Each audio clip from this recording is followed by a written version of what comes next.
This is John the Witness on the Mind Blowers channel, bringing you hardcore Bible facts. Be sure to like, share, subscribe, and comment. Pray for the church. If you still believe that the mainstream American news media tells the absolute truth and that what you learned in school about history and current events is truth, then don't be surprised if you are clueless about Bible prophecy. Satan runs this world system for now, and so he will suppress truth from all media channels he controls. Jesus Christ is true, so therefore Satan will fight it. Along the same line, if you still believe the idea that the last week of Daniel's 70 weeks somehow magically travels 20 centuries in time, far removed from the other 69 weeks, then you will be confused about how the end of this world will happen.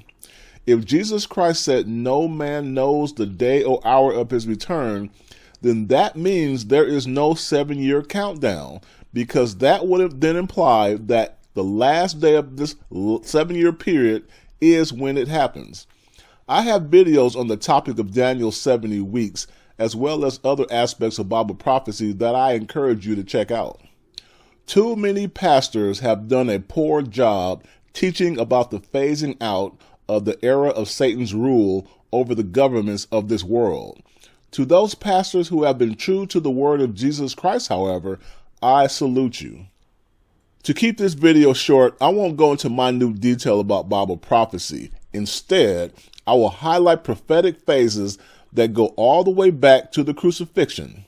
Jesus Christ said, "It is finished," before he gave up his spirit. Why? Elsewhere in the New Testament, you find it says that Antichrists have already sprung up all over.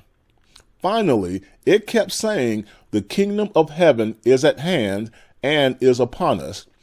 For those of us living today, this is kind of puzzling. How could the end be at hand 2,000 years ago, and yet we're still here? The answer is when Jesus referred to himself as a two-edged sword. This duality started the moment he was resurrected. The world got split in two, those who believe in Jesus Christ and those who reject him.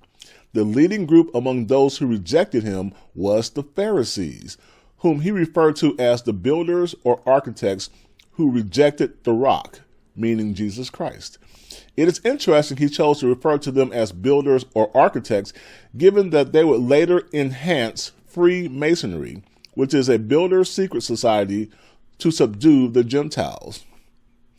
And now the same Sanhedrin that paid Judas 30 silver coins to betray Jesus so that they could then pressure the Romans to crucify him is back in business after 2,000 years. The fatal wound is healed.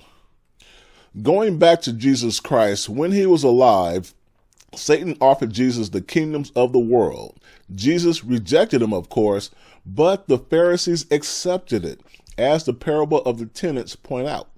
This is a very important parable that you should reread a few times, and it is one of the most important foundations of Bible prophecy.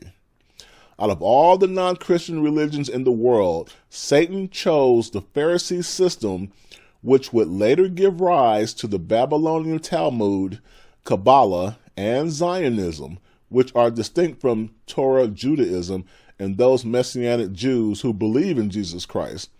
Although not all Messianic Jews believe in Jesus Christ, so keep this straight when analyzing them.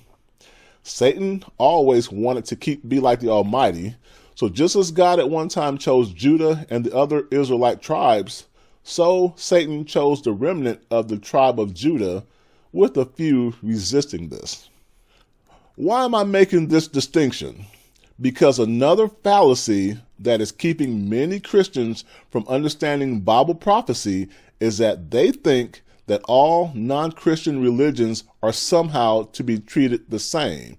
That's a mistake, because it covers up the fact that Satan chose the Pharisee system.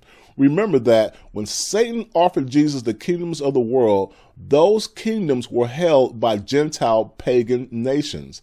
So if Satan's kingdom is not divided, Why wouldn't he have just led his last rebellion against the Holy Spirit right then and there? Because he did not yet have the human kings under his control. This is very, very important to understand. Yes, he figuratively had the keys to those kingdoms, but the spirit world has to have the cooperation of the human kings in order to subdue their kingdoms. Think about that a bit. So after selecting the Pharisees, Satan's next project was to subdue all non-Pharisee based kingdoms. That is no easy task. Let me repeat, although those earthly kingdoms were pagan, they were not the Pharisees. So Satan would have to use his demons to topple these kingdoms until they bow to the Pharisee system. This is why Jesus said, "Beware of the yeast of the Pharisees." Because just like yeast, it takes time to grow in the oven until it fills the whole oven. Likewise, it has taken Satan 2,000 years and counting to turn over the Gentile kingdoms to the control of the great whore of the Babylonian Talmud, who rides these Gentile beasts until 10 Gentile beast kings unite to destroy her in 1 hour, as Revelation points out. To summarize the phases of Bible prophecy, here's an outline of prophecy from the temptation of Jesus until his second coming. Phase 1, Jesus rejects Satan's temptation. Phase 2, the Pharisees accept the offer to rule the world by their love of money. Phase 3, Satan and his demons execute a long-term plan to turn over control of the Gentile nations to his chosen ones. Phase 4.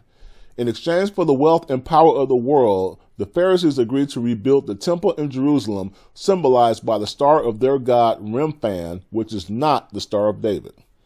Phase 5. Satan and his human children commit the abomination that causes desolation by having the son of perdition, who is not attracted to women, keep that in mind, sit in the Holy of Holies in the temple, and Satan possessing his son, so that the world worships him as if he were the Holy Spirit, which is the unforgivable sin. Phase 6. This event triggers the end time sequence outlined by the 7 seals and 7 trumpets in the book of Revelation.